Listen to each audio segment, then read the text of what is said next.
Greetings and salutations! Welcome back to another edition of the DVD Shelf Top Spots, the countdown show where we feel cinema should be celebrated, not incinerated. I'm your host, Andy Snyder, and with the release of John Wick 2, the sequel to one of my favorite action films in recent years, I thought I would take a look at some of the best lesser-known action films I've come across.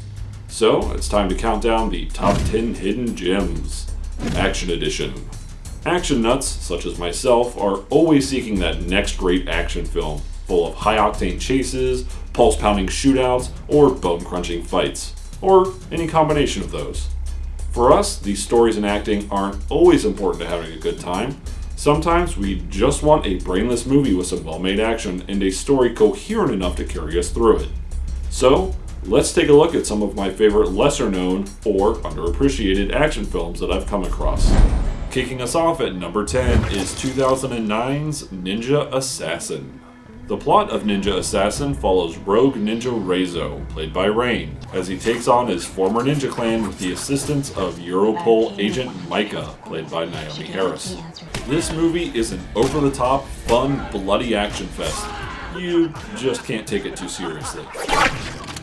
The ninja, while retaining what could be considered fairly typical weaponry and apparel, are given more exaggerated ability, bordering on supernatural, making these more like stylized ninjas as opposed to historic. And admittedly, the plot isn't anything special and can be a bit silly if you think about it too hard, but it's good enough to take us from one violent action set piece to the next. So if you're looking for fun ninja action, look no further. Now, even though it's a bit of a cheat, I decided that next up at number 9 is two films in the same series, with 2006's Undisputed II, Last Man Standing, and 2010's Undisputed III, Redemption. Who would have thought that Undisputed, the decent though unmemorable 2002 film starring Wesley Snipes and Ving Rhames as convicts who clash in a prison fight club, would go on to get a sequel, let alone a threequel. Undisputed 2 follows the antagonist of the first film, George Chambers, now played by Michael Jai White. He is arrested and thrown into a Russian prison on trumped-up charges and forced to participate in their fight club in order to give a decent challenge to their dominant champ, Boyka, as played by Scott Adkins.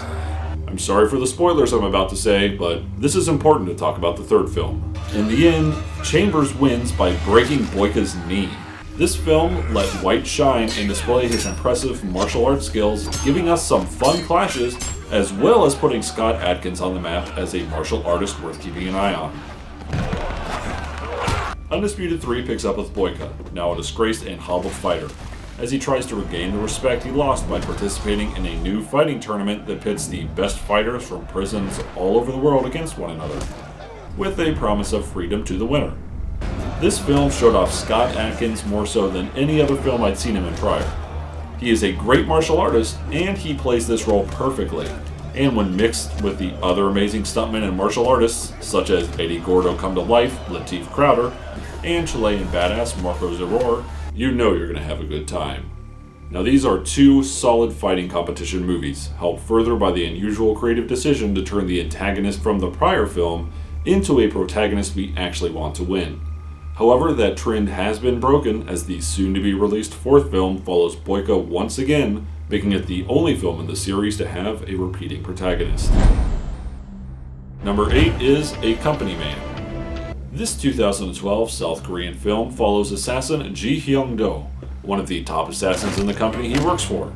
When he meets and falls for a woman, he begins to question his future with the company. When his employers discover his wavering loyalty, they decide to fire him, which for them means a bullet to the head. When Hyung-do survives the attack, he decides to take the fight to them, resulting in a massive and lengthy shootout to conclude the film. Even though this isn't the best action film South Korea has to offer, it is one I feel is often overlooked, especially here in the States. With the somewhat different way in which the assassination company operates, similarly to an office job, and the fun and well-made action throughout, this is an enjoyable film worth watching. Number 7 is 2009's Universal Soldier Regeneration. The plot finds terrorists kidnapping the children of the Ukrainian Prime Minister and then taking over Chernobyl, threatening to unleash a radioactive catastrophe if their demands aren't met. Fighting for them is a stolen Next Generation Unisol, or NGU. The perfect killing machine that feels no pain with enhanced reflexes, speed, and strength. After the NGU wipes out a strike force, including 4 first-generation Unisols, it is up to the last remaining Unisol, who is one of the originals, Luke Devereaux, to stop the terrorists and save the day. However, we'll soon discover he isn't the only remaining original Unisol. This direct-to-DVD threequel of 1992's Universal Soldier was quite the surprise. Given the lackluster Universal Soldier The Return in 1999, it seemed likely that the series was done. And even though this one has some logic flaws in the continuity of the series, who cares about that? Because this is a heck of a fun movie with some solid action and a decent story. And it even reunites the stars of the original, Jean-Claude Van Damme and Dolph Lundgren, even if the latter is barely in the film. Honestly, this is probably my favorite straight-to-video Van Damme film and one of my top Van Damme films period, and it's definitely well worth a watch. In at number 6 is 2009's Blood and Bone. This film follows recently released criminal and profound badass Isaiah Bone, as played by the criminally underused and underappreciated Michael Jai White. In the process of honoring the memory of his deceased friend, Bone is drawn into the world of underground fighting, catching the eye of the promoter as he easily plows through the competition. However, there is more going on than meets the eye, as Bone has ulterior motives for getting involved in the underground fights.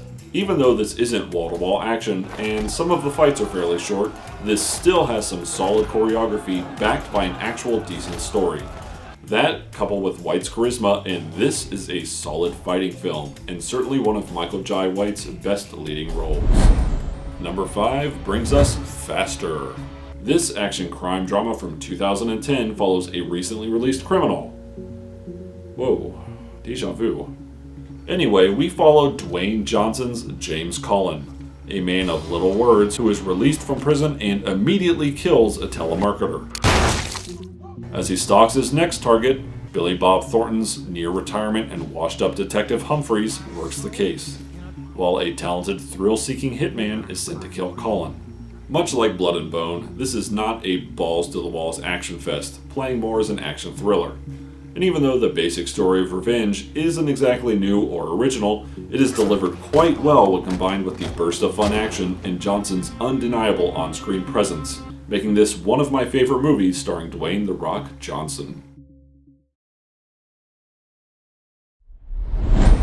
In at number 4 is 2005's Unleashed. The film follows Danny, a man raised in a cage and treated like a dog all of his life by gangster Bart. With the simple removal of his collar, Danny is unleashed upon Bart's enemies, tearing them to the ground with his fists and feet. When they are involved in a car wreck, the injured Danny stumbles upon the blind piano tuner Sam, who, along with his stepdaughter Victoria, nurse Danny back to health and teach him what it's like to live life. However, when Bart finds out Danny is still alive, he will go to any lengths to retrieve his dog. This film marked a change of pace for star Jet Li, giving him more dramatic material to work with than usual. And to the aid of this film, much of the dramatic lifting was given to the greats Morgan Freeman and Bob Hoskins, who do not disappoint in this movie. And when it comes time to kick ass, Jet Li doesn't disappoint either, giving us numerous bone-crunching fight scenes throughout, including one where Scott Adkins makes an appearance.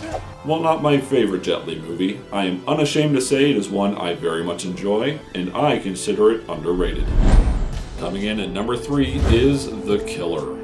Iconic action director John Woo has made plenty of great and fun action movies, and when people think of some of his original Hong Kong shoot-'em-ups, Hard Boiled is usually the first to come to mind, or perhaps even A Better Tomorrow. And while those are certainly worthy of admiration, another entry that sometimes falls between the cracks is The Killer. Starring Woo's go-to actor at the time, Chow Yun-fat, this 1989 film follows an assassin looking to complete one final job before retiring with his blind girlfriend. However, when his employer betrays him, he joins forces with a detective on his tail, and together the pair take on the gangsters in a battle for survival. This film is a prime example of what makes John Woo so great, featuring tragedy, interesting characters, explosive shootouts, and lots of Chow Yun-fat dual-wielding pistols in slow motion. And at number 2 is 2002's Equilibrium. This film takes place in a dystopian future where feelings are illegal, and the citizens take a drug to ensure they remain unemotional at all times. Christian Bale's John Preston, an officer in charge of rooting out and punishing people that break this law, misses a dose of the drug and, as a result, begins to feel. He struggles to deal with the overwhelming feelings, all the while trying to keep his newfound emotions a secret. I'll be honest, the concept of outlawing feelings sounds a bit silly, and the whole Big Brother dystopian future is obviously unoriginal. However, this is still a well-made and supremely fun movie. The action within is fast and over the top, the acting superb, the cinematography sleek, and the plot works well enough to keep us engaged. And yet, this was a box office failure, and, especially at the time when it was released with the internet not being what it is today, almost no one had heard of it, which is because there was very little marketing for this film. In fact, the year it came out, I was working at a movie theater and even I had never heard of it, and I only saw it because it was free. Ever since then, I've been a big proponent of this film, doing my best to spread the word on this flawed yet undeniably fun actioner.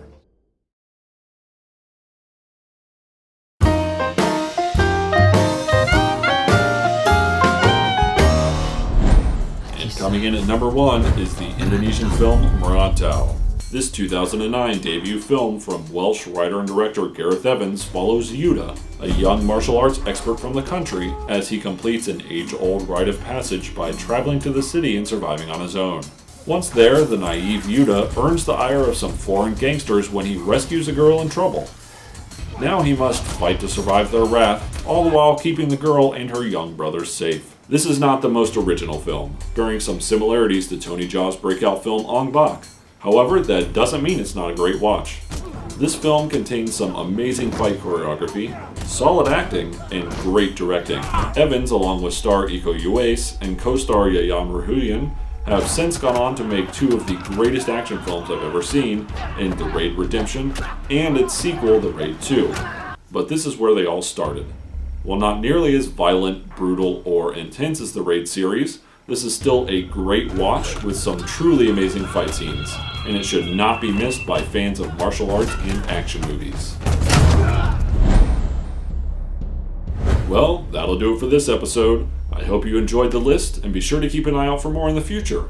With a constantly changing cinema landscape and the tides of my opinion in perpetual flux, this is not meant to be an end-all be-all list, but rather a good idea of some of the best hidden action gems I've come across. So, for today, these have been the top spots.